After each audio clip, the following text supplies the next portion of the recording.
Praise the Lord. பிரியமானவர்களே, எல்லாரும் எப்படி இருக்கீங்க? சந்தோஷமா இருக்கீங்களா? மகிழ்ச்சியா இருக்கீங்களா? கிறிஸ்துவுக்குள்ள எப்பவுமே மகிழ்ச்சியாக இருங்க. எதை பற்றியும் பயப்படாதீங்க. தேவன் நம்மோடு இருக்கிறாரு. இந்த நாட்கள்ல சில பேர் அவங்க எலும்புகள்ல வியாதிப்பட்டு காணப்படுகிறாங்க.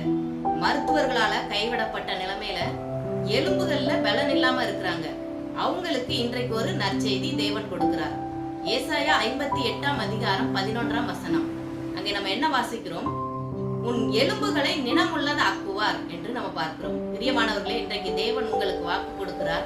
உங்க எலும்புகள்ல நினம் உண்டாகும். நீங்க பலனை பெற்றுக் கொள்ளுவீர்கள். உங்கள் வியாதிகளை தேவன் மாற்றி உங்களை பலனடைய செய்வார். நீங்க சோர்ந்து போகாதீங்க. தேவன் ஜீவிக்கிறார். தேவன் சகலத்தையும் செய்ய வல்லவராக இருக்கிறார். நீங்க விசுவாசிங்க. உங்க வாழ்க்கையில அற்புதத்தை பெற்றுக்கொள்ளுங்க. தேவன் தாமே உங்களை ஆசீர்வதிப்பாராக. Praise the Lord.